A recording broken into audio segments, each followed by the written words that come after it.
चलें जी, बिस्मिल्लाहिर्रहमानिर्रहीम। अस्सलामु अलैकुम to all of you. So my dear students, Sunday test fifth की डिस्कशन करने लगे हैं।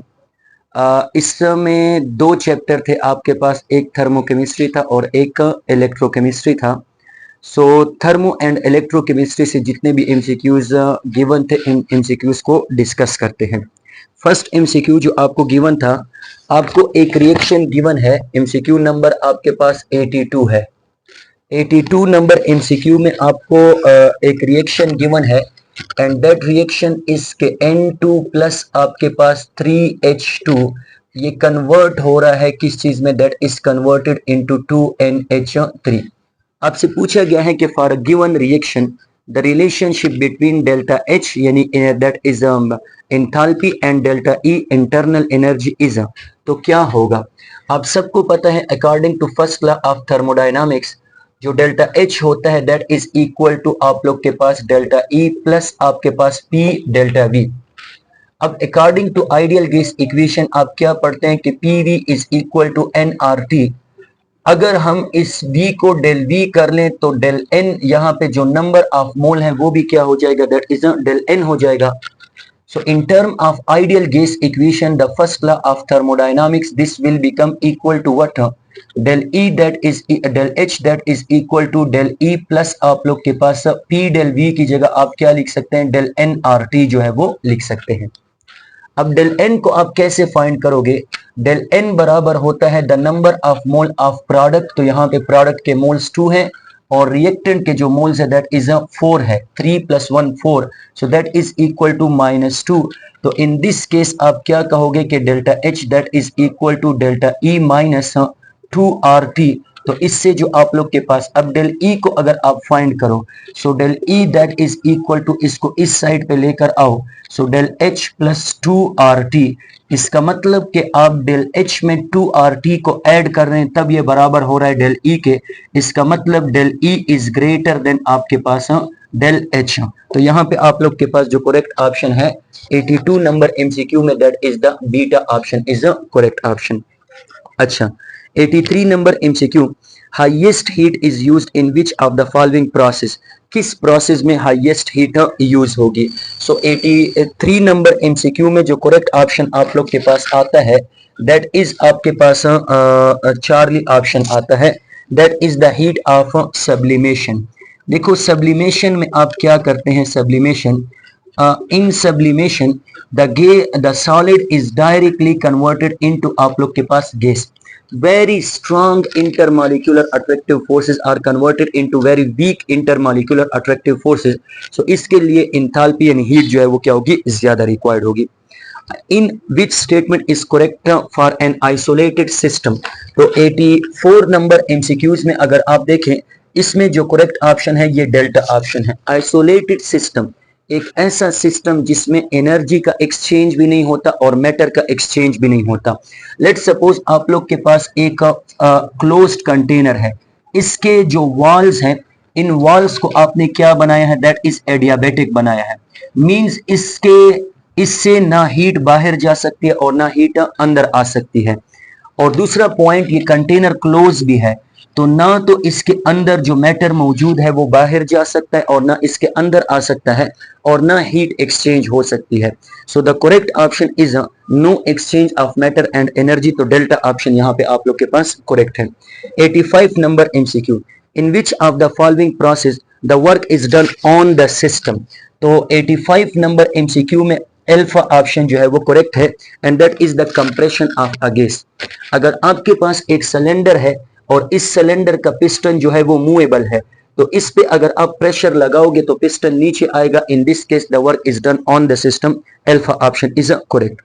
86 नंबर एमसीक्यूज को अगर आप देखो, सो 86 नंबर एमसीक्यूज में क्या कहा जा रहा है, exothermic and endothermic process in reactions are.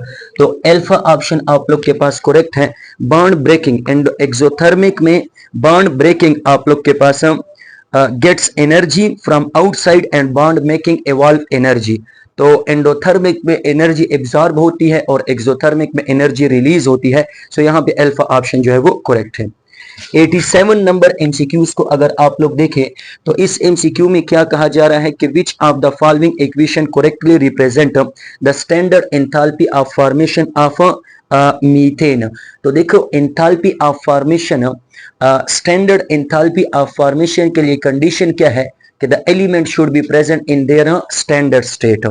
तो यहाँ पे अगर आप लोग देखो मीथेन के लिए कहा जा रहा है, सो कार्बन का जो स्टैंडर्ड स्टेट है ये आप लोग के पास क्या है, दैट इज अ ग्रेफाइट है, और जो हाइड्रोजन है इसका जो स्टैंडर्ड स्टेट है ये आप लोग के पास गैसियस स्टेट में है। सो ये दोनों जब आप लोग के पास रिएक्शन करेंगे सो इट विल प्रोड्यूस आप लोग के पास 1 mole of methane which is also present in its standard state. तो करेक्ट ऑप्शन यहाँ पे जो आ रहा है दैट इज आप लोग के पास चार्ली ऑप्शन जो है वो आ रहा है। सो प्लीज इन पॉइंट्स को आप लोगों ने याद रखना है। अच्छा, heat of a reaction QP means heat given to a system at constant pressure, means isochoric system की बात कर रहे हैं। सो प्लीज इस पॉइंट को याद रखें कि 88 नंबर एमसीक्यू में आप लोग के पास जो करेक्ट ऑप्शन आता है कि heat of a reaction is equal to, यानी heat given to a system at constant pressure that is equal to the change in आपके पास that is a enthalpy।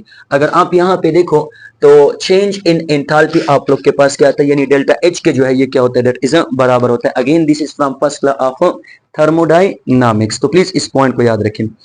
अच्छा, द नेक्स्ट पॉइंट आप लोग के पास जो आता है कि एन एसिड है, it produces 2 moles of H positive.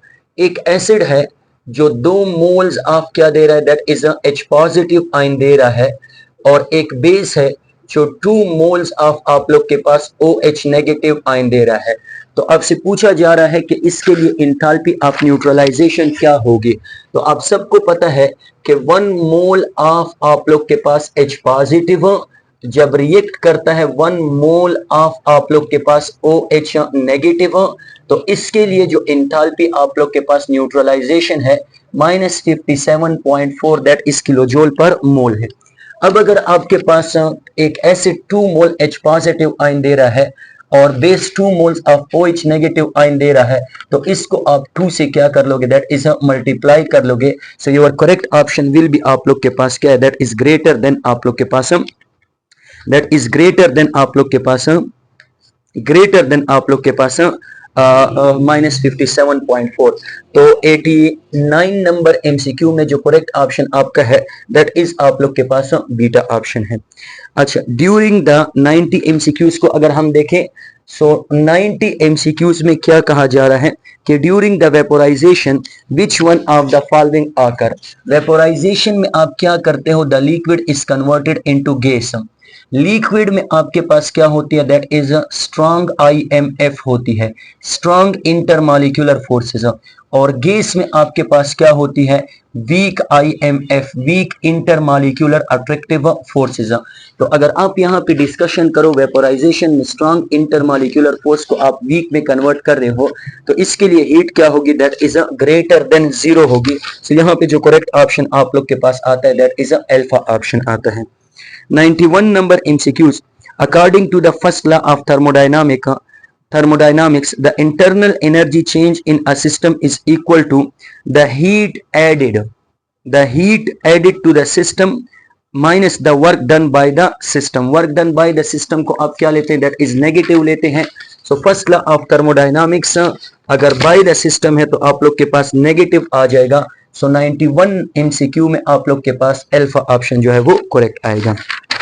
अच्छा, 92 number MCQ, the heat release or absorb during a chemical reaction at constant pressure. अभी हमने डिस्कशन की, तो ये किस चीज के बराबर होगा, एट कांस्टेंट प्रेशर, तो ये बराबर होगा एंथैल्पी चेंज के। 92 में आपके पास क्या आ जाएगा, that is a B, enthalpy change के जो है वो बराबर होगा डेल्टा H के। आइसोबैरिक सिस्टम की जो है वो बात की जा रही है। To calculate the enthalpy change of a reaction is difficult to measure directly, therefore Hess's law is used। 94 में 93 में आप लोग के पास क्या आता है, that is Hess's law आता है। for those reaction for which the enthalpy change cannot be directly measured, we will use what, that is the Hess's law to measure the enthalpy change indirectly। अच्छा, एक reaction है 94, एक reaction आपको कहा गया है कि फॉर अ रिएक्शन, एक रिएक्शन के लिए हीट चेंज क्या है, दैट इज, यानी एक रिएक्शन है दैट इज रिएक्टेंट कन्वर्ट हो रहा है प्रोडक्ट में, इसके लिए डेल्टा एच की वैल्यू आपको गिवन है that is -200 kilo joule per mole. आपसे कहा गया है कि विच स्टेटमेंट इज करेक्ट, तो यहाँ पे आपके पास बीटा ऑप्शन आता है, the reaction is which reaction, that is the exothermic reaction, ये रिएक्शन एक्सोथर्मिक रिएक्शन होगा। अच्छा, नेक्स्ट आपके पास which one is a state function, कौन सा आपके पास क्या है, that is a state function है। आप सबको पता है कि state function is a function which depend upon initial and final position, ये पाथ पे डिपेंड नहीं करता, it depend upon initial and final position. तो कौन सा स्टेट फंक्शन है, दैट इज आप लोग के पास Charlie option, internal energy is a state function. Internal energy path पे डिपेंड नहीं करता, it only depend upon initial and final position. तो यहाँ पे आप लोग के पास चार्ली ऑप्शन। 96 को अगर आप लोग देखें, the enthalpy change when 1 mole of a substance formed from its element in their standard state is called, this is the enthalpy of formation। 97 को अगर हम देखें तो adiabatic process is the one in which, तो 97 में अभी हमने discussion की कि एडियाबेटिक प्रोसेस में आपके पास ना तो हीट बाहर जाती है और ना हीट अंदर आती है, no heat is exchange with the surrounding. तो यहाँ पे आप लोग के पास कौन सा ऑप्शन आता है, that is a beta option जो है वो आता है। 98 एमसीक्यू को अगर हम देखें, heat capacity is, 98 MCQ, heat capacity आपके पास क्या है, तो प्लीज इस पॉइंट को याद रखें, amount of heat required to raise the temperature of a substance by 1 degree C और 1 केल्विन। सो यहाँ पे आप लोग के पास जो अल्फा ऑप्शन है ये क्या है, दैट इज अ करेक्ट है। तो प्लीज इस पॉइंट को आप लोगों ने याद रखना है। अच्छा,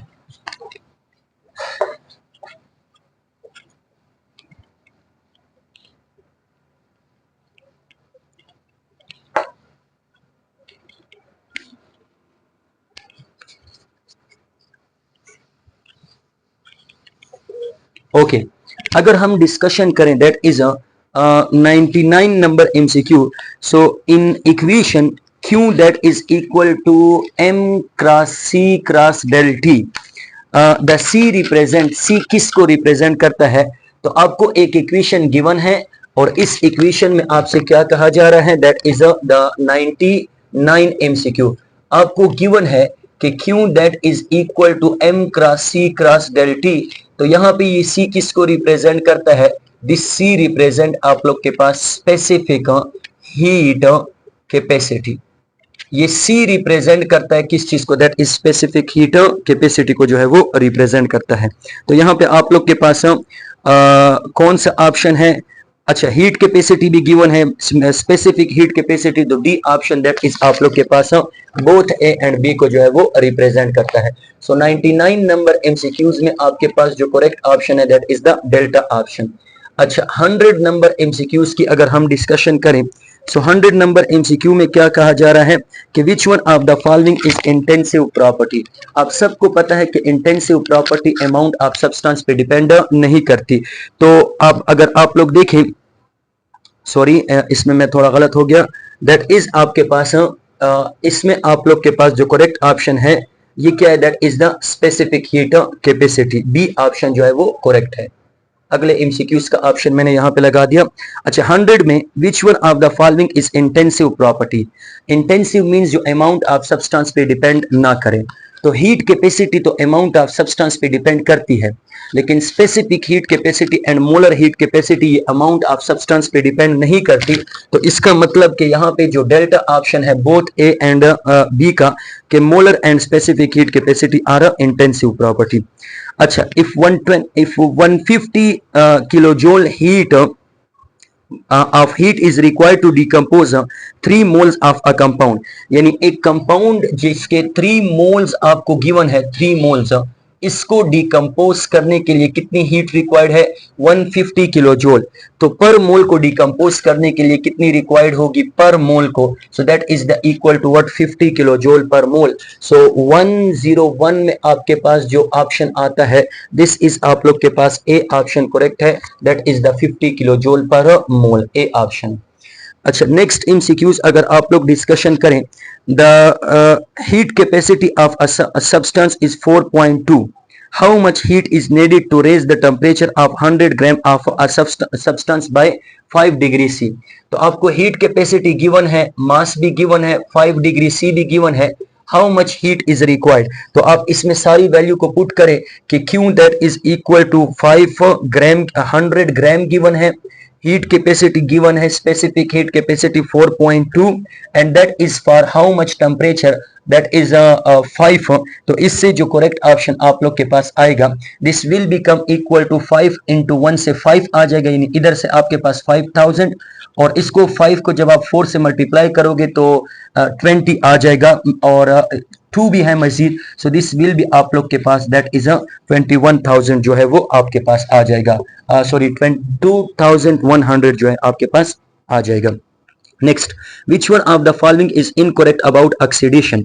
ऑक्सीडेशन के बारे में कौन सा इनकरेक्ट है? Addition of oxygen that is provide electron, तो ये तो गलत है. ऑक्सीडेशन में आपके पास which one of the following is incorrect? तो प्रोवाइड इलेक्ट्रॉन, यस ये ठीक है. प्रोवाइड हाइड्रोजन, ये आपके पास क्या है? दैट इज गलत है. ऑक्सीडेशन में हाइड्रोजन की एडिशन नहीं होती, रिमूवल ऑफ हाइड्रोजन होती है. सो 102 में जो आपके पास ऑप्शन था, दिस इज आपके पास चार्ली ऑप्शन था. 103 में जो आपके पास ऑप्शन है दैट इज बीटा ऑप्शन है, ये हाइड्रोजन को प्रोवाइड नहीं करता. 104 को अगर आप लोग देखें तो please in this case the MCQ given is के which one of the following is the example of reduction? तो सोडियम पॉजिटिव में कन्वर्ट हो रहा है, ये तो ऑक्सीडेशन है. कार्बन में ऑक्सीजन एडिशन हो रही है, ये तो ऑक्सीडेशन है. ऑक्सीजन पॉजिटिव जो है ये इलेक्ट्रॉन को क्या कर रहा है? दैट इज गेन कर रहा है, तो इससे O बन रहा है. Gain of electron is called what? Reduction. तो 104 में आप लोग के पास कौन सा एमसीक्यू ऑप्शन आता है? That is the Charlie option. Sodium positive can not be oxidise because it is stable, it have no valence electron, have positive charge which resist the further oxidation. तो 105 में डेल्टा ऑप्शन जो है वो correct है, because ये सारे के सारे क्या है? दैट इज करेक्ट है, मतलब सही एक्सप्लेन करते हैं सोडियम को. 106 dash do not oxidise, do not undergoes oxidation. कौन सा जो है वो ऑक्सीडेशन जो है वो नहीं करता?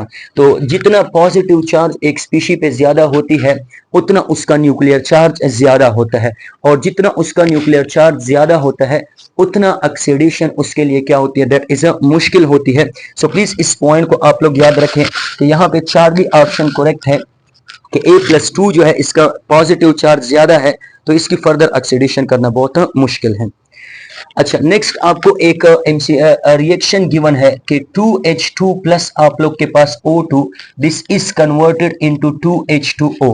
आपसे क्या कहा जा रहा है कि in the above reaction, in the above chemical equation dash shows reduction.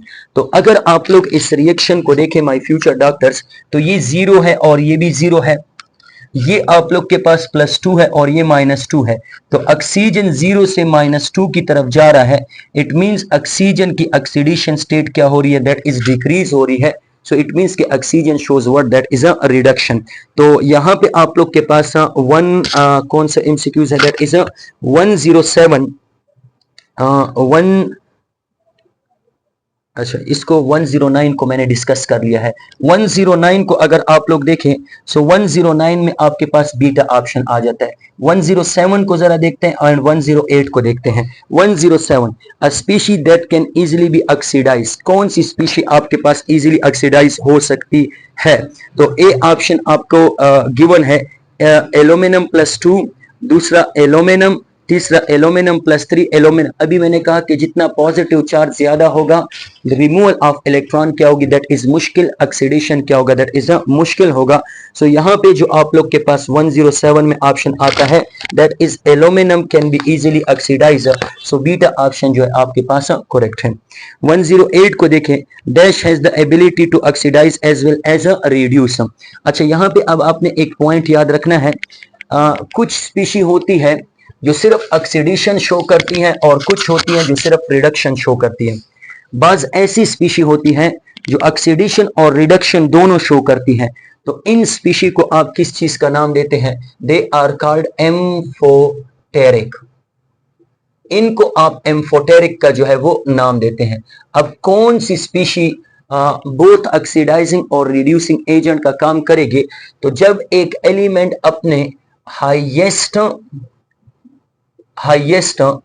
And lowest oxidation state के दरमियान होगा, when an element is in between its highest and lowest oxidation state, तो ये एलिमेंट किसका काम करेगा? It will behave as a amphoteric, means oxidising agent का भी और रिड्यूसिंग एजेंट का भी। तो अगर आप यहाँ पे एल्यूमिनियम +2 को देखो, सो एल्यूमिनियम की मैक्सिमम ऑक्सीडेशन स्टेट आपके पास +3 है और मिनिमम यहाँ पे जो शो कर रहा है वो +1 है। तो +2 +3 और +1 के दरमियान मौजूद है। सो इट मींस कि this will behave as what, ये किसका बिहेव करेगा? It will behave as oxidising as well as a reducing. तो 108 में आपके पास कौन सा ऑप्शन है? That is a charge option. 109 तो हो गया है।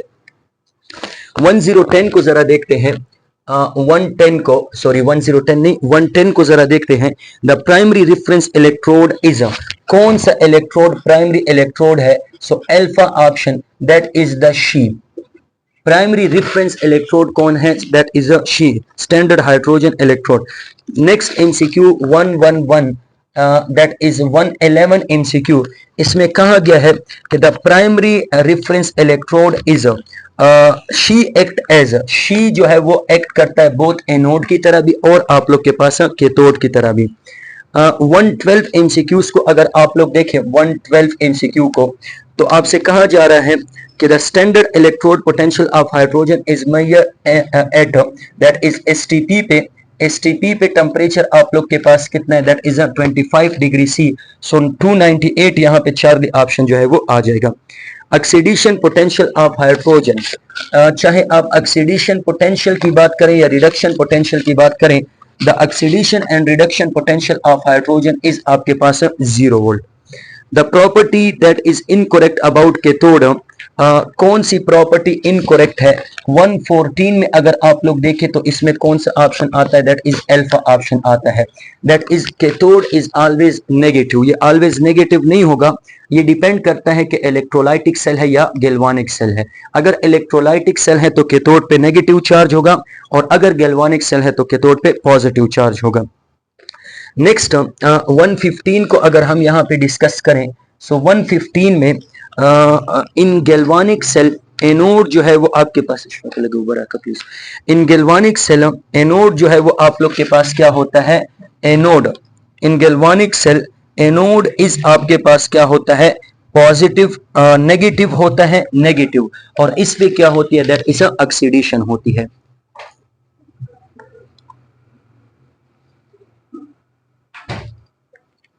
इलेक्ट्रोलाइटिक सेल में, अल्हम्दुलिल्लाह, इलेक्ट्रोलाइटिक सेल में जो एनोड होता है ये पॉजिटिव होता है, गैल्वानिक सेल में जो एनोड होता है ये नेगेटिव होता है और इस पे ऑक्सीडेशन होती है। अच्छा, आपको एक रिएक्शन गिवन है जिसमें क्या हो रहा है कि टिन +2 रिएक्ट कर रहा है कॉपर +2 के साथ। तो tin +2 is converted into tin +4 and copper is converted into copper 0। इसमें आपसे कहा जा रहा है कि टिन की क्या हो रही है। तो अगर आप टिन को देखें, so my future doctors, tin आप लोग के पास +2 ऑक्सीडेशन स्टेट से किस में जा रहा है? +4 में। तो टिन का इंक्रीज इन ऑक्सीडेशन स्टेट है, increase in oxidation state. Tin की ऑक्सीडेशन स्टेट क्या हो रही है? दैट इज इंक्रीज हो रही है।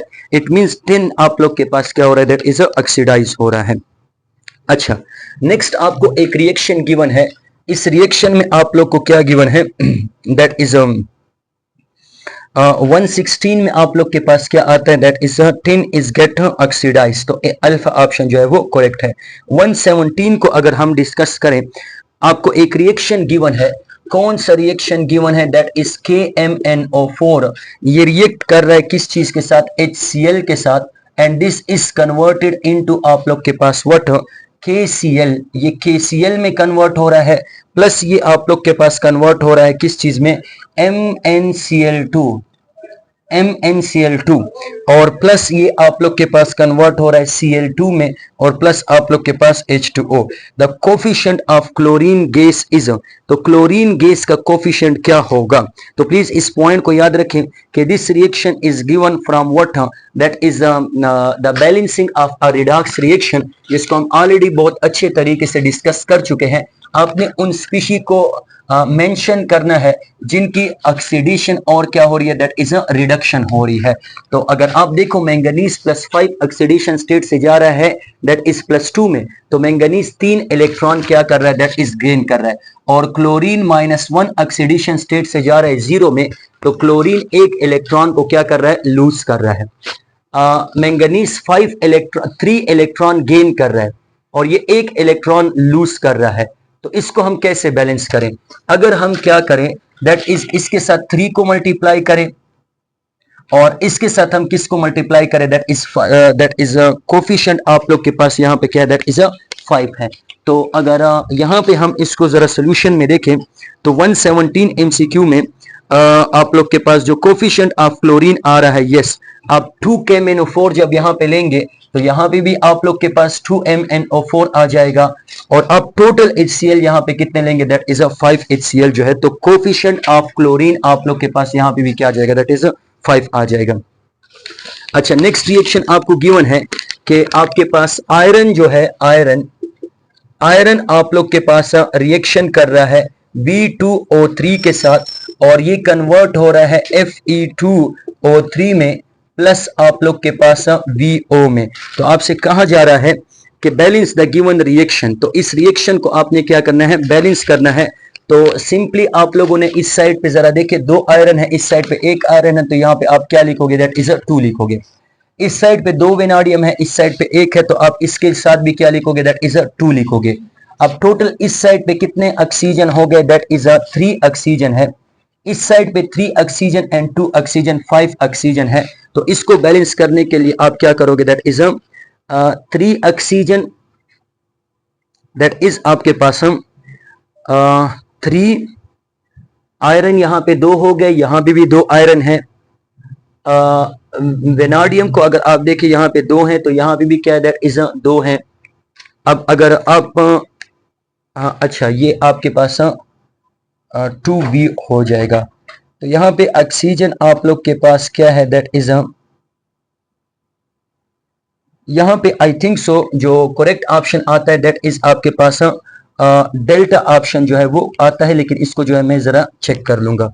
डेल्टा ऑप्शन कि इस रिएक्शन को आप बैलेंस नहीं कर सकते, बिकॉज अगर आप यहाँ पे 3 ऑक्सीजन लें और यहाँ पे 3 ऑक्सीजन और एक 4 ऑक्सीजन लें, तो एज सच मेरे जहन में कोई ऐसा नंबर नहीं आ रहा जिसके जरिए से आप इसको क्या कर लें, दैट इज बैलेंस कर लें। अच्छा, नेक्स्ट आपको गिवन है कि N2NO2 2NO2